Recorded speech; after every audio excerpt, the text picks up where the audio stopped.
Bom dia! A partir de agora está no ar para você que nos acompanha pela internet, no rádio ou na TV, o nosso programa Saúde com Empatia, que tem um oferecimento muito especial da Empatia Clínica Médica, que aqui em Açu fica no edifício Estel Honorato, na Avenida Senador João Câmara, sala 5, e o telefone para você ligar e agendar sua consulta com diversos profissionais e cuidar muito bem da sua saúde é o 996976284. Desde já, eu te convido a ficar com a gente. Nosso programa de hoje está com um tema muito especial, com certeza vai ser muito válido para você e também para os seus familiares, principalmente aquelas pessoas que têm idosos em casa ou não. Então preste atenção que o nosso programa de hoje está muito especial e claro, eu já te convido a ficar com a gente, a interagir com a gente e compartilhar com quem você quiser o nosso Saúde com Empatia dessa terça-feira. No programa de hoje, a gente recebe aqui mais uma vez, muito obrigada desde já, o fisioterapeuta Ailton Barbosa, que hoje tem um tema muito específico, muito bom, tá certo? Que com certeza vai ter muita gente boa querendo saber um pouco mais sobre esse assunto. A gente vai falar da finalidade da fisioterapia no processo de recuperação de um AVC, não é isso, doutor Ailton? Mas primeiro, bom dia para você, né? Perfeito, esse é o nosso tema de hoje. Bom dia, Alquênia, bom dia, Jefferson, que está aqui no estúdio também, bom dia a todos que estão nos ouvindo de casa. E eu que agradeço o espaço e mais uma vez o convite da Clínica Empatia em participar do programa. Seja muito bem-vindo sempre, viu? E obrigado. Esse é um tema que as pessoas causam muita curiosidade, porque as pessoas sabem pouco sobre isso, né? Sobre o AVC. E a gente tem muito uma questão assim de medo mesmo, né? Quando a gente fala assim, fulano sofreu um AVC, a gente já pensa que a pessoa está muito mal, que a pessoa está sem conseguir, está de cama, está acamado, né? Então, é um assunto que tem pouco conhecimento, porque causa muito medo, as pessoas têm meio que um receio de ir atrás daquilo que lhe causa medo, né? Verdade. Exatamente. Então, para começar, vamos falar então o que é um AVC, e quais são os seus principais tipos, porque eu sei que já tem vários tipos de AVC. Algo que me surgiu agora, ouvindo você falar, é que o AVC, popularmente falando, ele tem outros nomes.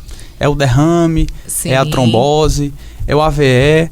Hoje, a medicina definiu como AVC, acidente vascular cerebral, seria o nome técnico, o nome correto. E quando eu era criança, por exemplo, chamar de outra forma também. Quando eu era criança, por exemplo, eu ouvia minha mãe falar e tal, dizia assim, fulano teve uma trombose. Teve um derrame. Isso é um AVC. Isso é um AVC, né? Isso. E aí hoje nós temos dois tipos, que é o isquêmico e o hemorrágico. O isquêmico ele tende a ser mais leve, porque o que é que caracteriza o AVC isquêmico? É quando o oxigênio ele para de chegar no cérebro porque uma determinada veia, um determinado vaso foi entupido. Então aquele vaso ele entope e para de chegar oxigênio no cérebro. As nossas células, assim como nós, precisamos de oxigênio para respirar. E aí se não chega oxigênio naquela célula do cérebro, vai ter um problema. Essa célula ela começa a sofrer, ela começa a morrer. Isso é o AVC isquêmico. Já o hemorrágico é quando um vaso sanguíneo que nós temos no cérebro, seja qualquer um, ele rompe. E aí ele é bem mais grave, porque esse sangue que estava circulando dentro do vaso, ao se romper, ele se espalha pelo cérebro. Então ele lesiona bem mais célula, ele lesiona bem mais tecido. Então o AVC hemorrágico ele tende a ser mais grave do que o isquêmico, quando eu comparo um com o outro. As sequelas são bem mais graves. Então vamos dizer assim, o problema do AVC, né, a gravidade do AVC, ele pode ser medido através das suas consequências. Através das suas sequelas, das suas consequências, perfeito. Então, quais são os principais fatores de risco, né, para que essas pessoas, elas possam se cuidar, né, e meio que antecipar essa questão do AVC antes do tratamento? Primeiro, para toda e qualquer doença, o grande fator de risco é o fator genético. Então, se, por exemplo, na minha família tem muitas pessoas que sofreram infarto no coração, eu tenho uma maior probabilidade, eu tenho que ter maior cuidado com relação a isso. Eu tenho uma maior chance de sofrer um infarto também. Se na minha família tem muito caso de Alzheimer, eu tenho uma maior probabilidade de desenvolver Alzheimer. Isso se aplica também ao AVC. Então, o grande fator de risco é o fator genético. Mas aí, os que nós podemos controlar: sedentarismo, má alimentação, obesidade, pressão alta, diabetes, colesterol, as dislipidemias, as comorbidades associadas que podem levar o sujeito a desenvolver um AVC. Então, principalmente má alimentação, obesidade, pressão alta, diabetes, colesterol alto, descompensado são os principais fatores de risco. Além dessa questão dos fatores hereditários e essas outras patologias, né? Porque se você tem, por exemplo, um colesterol alto, né? Você sabe que tem. Então, além dessas patologias a mais e a hereditariedade, quais são os outros sintomas mais comuns, os outros sinais que a gente pode dizer assim para o nosso ouvinte de um possível AVC? Cada pessoa vai manifestar o sinal de uma forma, mas nós temos os clássicos, que são mais observados, que são mais vistos. Então, o paciente ele começa a ter uma dor de cabeça muito forte. Geralmente, o paciente de AVC diz, olha, foi a pior dor de cabeça que eu já senti na vida. E aí ele começa a ter dificuldade para falar, a fala fica emboloada, ele sente dormência ou fraqueza em um dos lados do corpo, o lado direito ou o lado esquerdo. Ele tem dificuldade para levantar o braço, ele tem dificuldade para levantar a perna. São os principais sintomas, porque o AVC ele atinge o que nós chamamos de hemicorpo. Então ele atinge o hemicorpo direito ou o hemicorpo esquerdo, um dos lados do nosso corpo. Então se você observa esses sinais em uma pessoa, dor de cabeça muito forte, dificuldade para falar, dificuldade para movimentar braço, perna, dificuldade para sorrir, você pede para a pessoa abrir a boca, ela só levanta um lábio, só abre um lado da boca, são sinais clássicos do Inclusive AVC. Eu vi há um tempo assim, uma reportagem na TV e tal, que antigamente as pessoas, né, a gente via muito isso, né, na TV. Então uma vez eu vi uma reportagem na TV para você fazer tipo alguns testes que identificam se é um AVC ou não, levantar o braço direito ou o braço esquerdo, mas não tem isso, não é só o braço esquerdo, pode ser o direito ou o esquerdo, não tem esse problema, né? Geralmente nós quando nós queremos identificar, nós solicitamos o seguinte, seu João, me diz seu nome completo. E aí ele vai tentar falar o nome e vai sair algo bem emboloado. Você diz, seu João, me dá um abraço, ou levanta os dois braços. Ele vai levantar somente o braço não acometido. O outro ele não vai levantar ou vai ter muita dificuldade. Seu João, tenta andar. Ele não vai conseguir justamente porque a perna está fraca. Você faz uma pergunta qualquer sobre a vida dele, data de nascimento, enfim. Ele um pouco atordoado, um pouco perdido, é como se o cognitivo tivesse sido afetado. Então são sinais bem clássicos mesmo. Uma das coisas que a gente consegue observar na sociedade hoje em dia é que antigamente a gente via falar de AVC só em idosos. Né? Só idosos, não era idosos com 60 anos assim que pegou a carteirinha. Não era esse idoso. Era bem idoso. Era bem idoso, mas aquele idoso experiente, né? Não é o idoso que pegou a carteirinha fresquinha. Idoso, né? Idoso da terceira idade de verdade, né? A segunda fase da fase idosa. E hoje em dia não mais. A gente vê pessoas com 30, 40 anos. Eu já sofri 3 AVCs, a pessoa falando, né? Claro. Inclusive tem gente da minha família com 60 anos agora, mas que durante a vida já sofreu 3 AVCs. Assim como antigamente diabetes, pressão alta, colesterol alto era doença de idoso, doença de velho, como nós dizíamos, e hoje encontramos esse tipo de problema na população mais jovem, o AVC se dá da mesma forma, justamente por conta desses fatores de risco, má alimentação e sedentarismo. A população brasileira, infelizmente, ela ainda é muito sedentária. É uma população que não tem uma adesão tão boa ao exercício físico. Isso faz com que aumente o risco de desenvolver esse tipo de problema. Não só o AVC, mas essas outras dislipidemias, o próprio infarto, enfim. A gente vê também muito diferente para cada pessoa, para cada caso, um caso, com relação às complicações do AVC. A gente vê que tem pessoas que ficam paralisadas, tem pessoas que não conseguem falar direito. Mas aí tem pessoas, por exemplo, que desenvolvem a partir do AVC uma alergia ao glúten, uma alergia à lactose, uma falta de paladar, né, uma insensibilidade ao palato. Então, quais são as principais complicações e o que se dá a isso, né, dessa diversidade tão diversa de verdade, dessas patologias, dessas complicações do AVC? É porque, como nós conversamos agora há pouco, o AVC ele se dá quando ocorre a falta de oxigênio ou irrigação sanguínea em algum local do cérebro. Isso pode acontecer justamente em qualquer parte da nossa massa encefálica. Então, a depender do local que aconteceu, eu vou ter uma consequência diferente. Então, é por isso que seu João sofreu um AVC e agora tem dificuldade para falar. É por isso que Dona Maria sofreu um AVC e agora tem dificuldade para andar. Depende justamente do local do cérebro em que o AVC aconteceu. A depender dessa localidade, eu vou ter uma sequela totalmente diferente. E quais são as principais complicações, por exemplo? As mais clássicas, as que nós observamos com maior frequência, é justamente a paralisia de um lado do corpo. Por que só um lado? Porque o nosso... Graças a Deus, mas porque menos só mal, dos menos males mal, o menor, né? Mas por que só um lado, né? Porque o nosso cérebro ele é dividido em 2 hemisférios. Sim. E aí, a depender, cada hemisfério desse controla um lado do corpo. E aí, a depender do local onde o AVC aconteceu, vai afetar justamente o lado que ele é responsável. Pronto, graças a Deus, pelo menos não é tudo de uma vez. E aí, uma curiosidade é que, se o AVC foi do lado direito do cérebro... Aí faz o contrário. O hemicorpo afetado vai ser o esquerdo. O corpo tem isso, né? A gente tem umas compensações, né? Isso. A gente, por exemplo, machuca o tornozelo esquerdo, mas aí vai sentir no joelho direito. Porque né? gera uma sobrecarga, você quer uma prevenir né? isso. E isso acontece também no AVC. Isso. Uma curiosidade interessante, viu, gente? E como a gente já vai começar a falar, então, como que a fisioterapia, ela ajuda nesse processo, porque as complicações, como a gente falou aqui agora, são diversas. Você pode ter uma complicação na fala, no palato, mas você também pode ter uma dificuldade de andar, uma dificuldade de pegar da coordenação motora fina, enfim. O AVC ele tem diversas complicações. Então, como é que a fisioterapia pode ajudar na recuperação dos pacientes que sofreram um AVC? Justamente por ser um problema em que as sequelas são muito variadas, a fisioterapia ela precisa avaliar bem esse paciente, entender qual a necessidade dele para agir em cima. Então, por exemplo, existem pacientes que adquirem um chamado padrão flexor no braço. Então, o braço fica todo encurtadinho. Ele cola o braço aqui no tronco, flexiona o cotovelo, flexiona o punho, flexiona os dedos. Essa posição gera um encurtamento. Todos esses músculos começam a se encurtar. Então, uma das formas de abordar esse paciente é começar a trabalhar os alongamentos. Agora, foi um paciente que evoluiu com fraqueza. A perna está muito fraca, o membro inferior está muito fraco, eu tenho que fortalecer. Foi um paciente que evoluiu com muita dormência nos braços e nas pernas. Eu tenho que fazer um trabalho de dessensibilização daquele local que está dormente.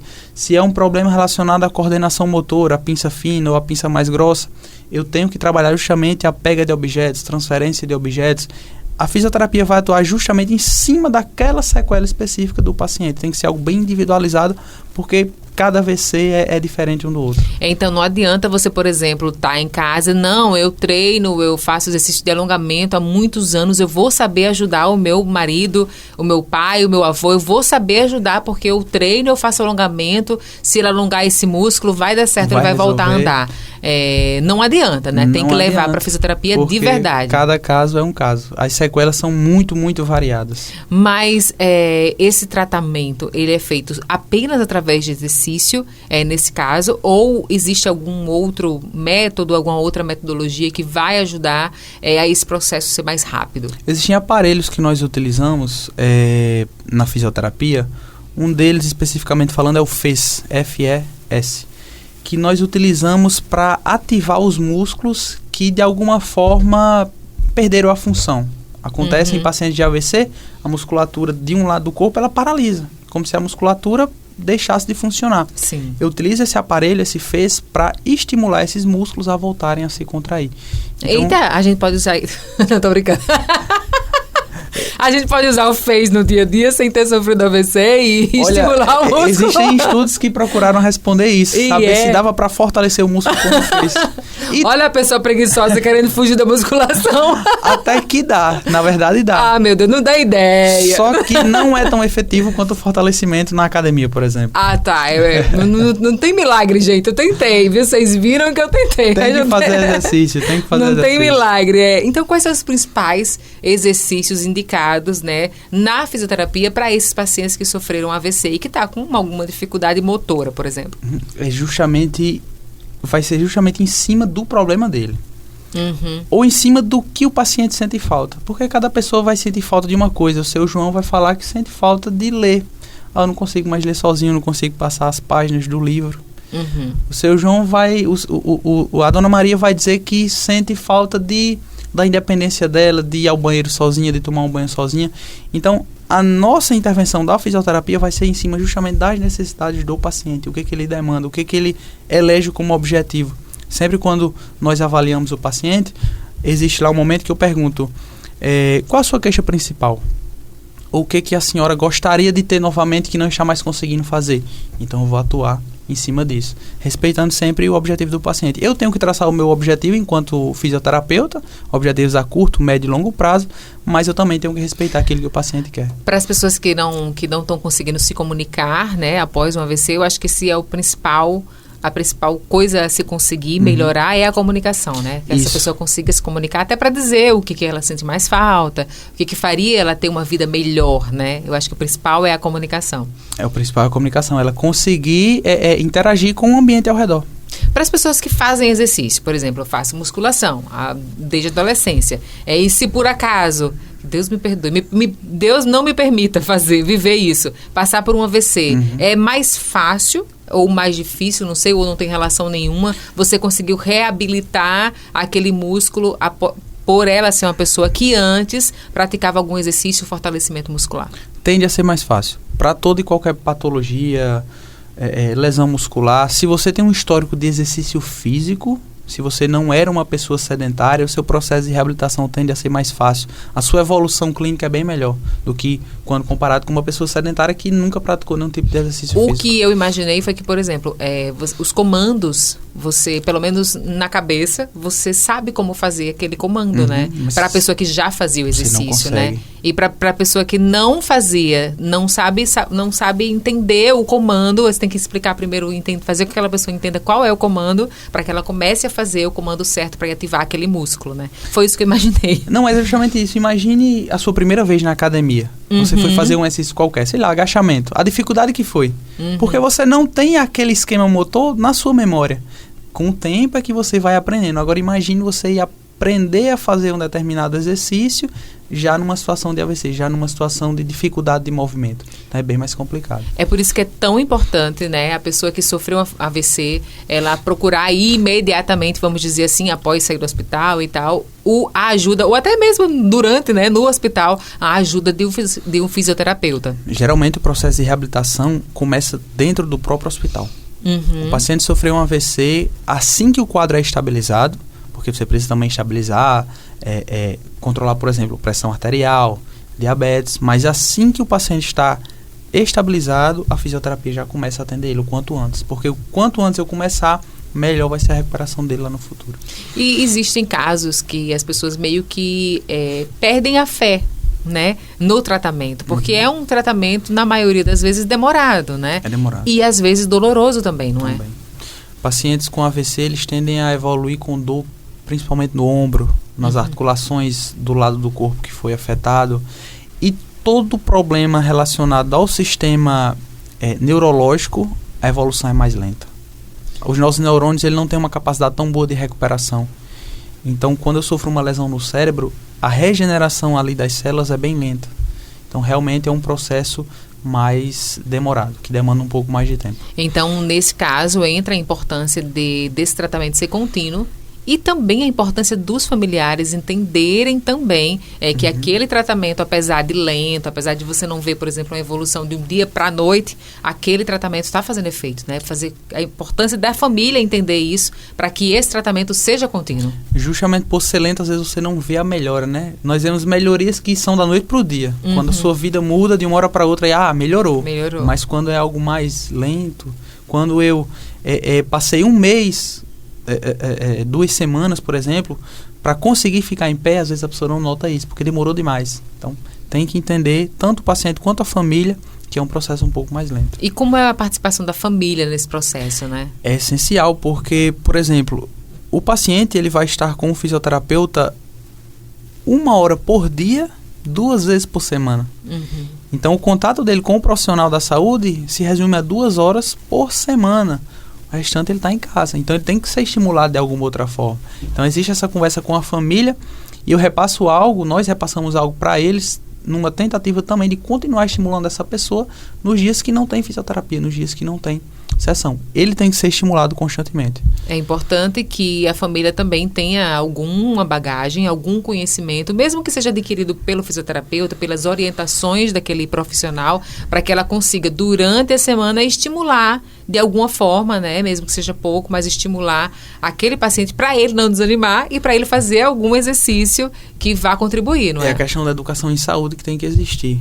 Eu tenho que educar o meu paciente, tenho que educar a família do paciente, porque eles vão me ajudar no processo de reabilitação. Só o fisioterapeuta em si não vai operar milagre, porque afinal, o nosso tempo com o paciente é muito pouco. Isso depende também, claro, do tipo de consequência que aquela pessoa sofreu, né? A sequela que ficou proveniente do AVC. E qual é a importância, a gente já falou da participação da família nesse processo de tratamento, qual é a importância desse acompanhamento contínuo e de longo prazo para pacientes pós-AVC, mesmo depois da alta? Né? Porque tem a questão de você recebeu a alta do fisioterapeuta, mas ainda existem algumas pequenas limitações que você precisa continuar fazendo aquele exercício, né? Existe o problema ou existe o risco de alguma regressão? Não existe risco uma de regressão. Uma vez você conseguiu aquele objetivo, não vai regredir. Uma vez que você conquistou, dificilmente, não vou dizer que não vai regredir, mas dificilmente vai regredir. O que acontece é o seguinte: o sujeito que tem um primeiro episódio de AVC, ele tem uma maior probabilidade de ter o segundo, de ter o terceiro, de ter o quarto, e vira uma bola de neve. Quanto mais episódios de AVC ele tiver, maior a probabilidade dele ter o novo. Então, a questão da prevenção seria isso. Você tem que dar continuidade à sua prática de exercício físico para que não ocorra, ou pelo menos tentar diminuir a probabilidade de ocorrer um novo episódio.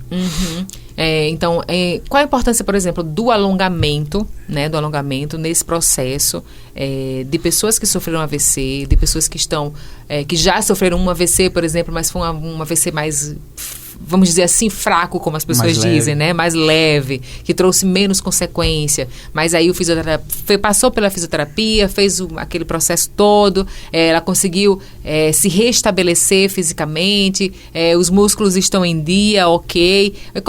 Qual é essa importância de você manter após o exercício, após o AVC ter acontecido na sua vida e você ter vencido ele? Qual a importância do alongamento, do exercício físico, para que, caso você tenha um novo AVC, já que a probabilidade é maior que isso aconteça, você ter essa consciência de que a probabilidade é maior e você meio que se preparar para que isso não venha acontecer tão cedo, ou que, se vier a acontecer, seja de uma forma mais leve? Primeiro, essa questão de prevenir, e segundo, o que nós já falamos sobre o histórico do exercício físico. Se você tem um histórico de prática de atividade física, de exercício físico, a sua chance de recuperação vai ser bem maior, né?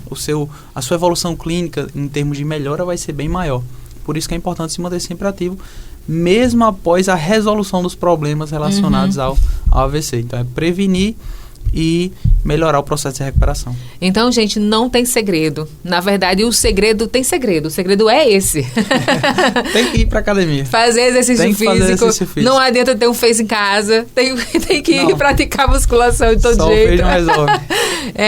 A gente está já no finalzinho do nosso programa, infelizmente, mas antes eu quero dizer para você, se você conhece alguém que passou por um AVC, alguém que cuida de alguém que sofreu um AVC, então encaminhe o nosso programa para essa pessoa. Após aqui o nosso programa ao vivo, a gente continua disponível no nosso canal no YouTube, o programa completo para você disponibilizar, para você compartilhar. O nosso canal no YouTube é TV Princesa 90 FM, então você compartilha com quem você quiser, tá certo? E principalmente com aquelas pessoas que já passaram por isso, ou aquelas pessoas que cuidam de alguém que passou por um AVC, tá bom? Porque é importante antes, durante e depois. E se você quiser agendar uma consulta com o Dr. Ailton Barbosa, que é fisioterapeuta, você liga 996976284 lá na Clínica Empatia, aqui em Açu, Avenida Senador João Câmara, no edifício Estel Honorata, sala 5, além do Dr. Ailton Barbosa, tem diversos outros profissionais para cuidar da sua saúde, também dos seus entes queridos, pessoas que você ama, que você cuida. Então faz isso por você, se cuida e por amor cuida do outro também, não é, Dr. Ailton?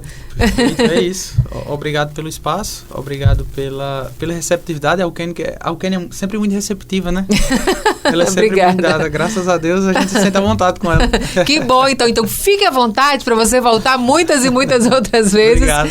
Aqui no nosso Saúde com Empatia, porque a gente ganha também quem está em casa, sempre conhecer mais sobre saúde para se cuidar mais, cada vez mais cuidar da saúde, cuidar do que Deus nos deu, que é o nosso corpo, a nossa vida, a nossa alma, e cara, honrar, né, esse presente que Deus nos deu. Então, obrigada a você, a todos vocês que estão sintonizados com a gente.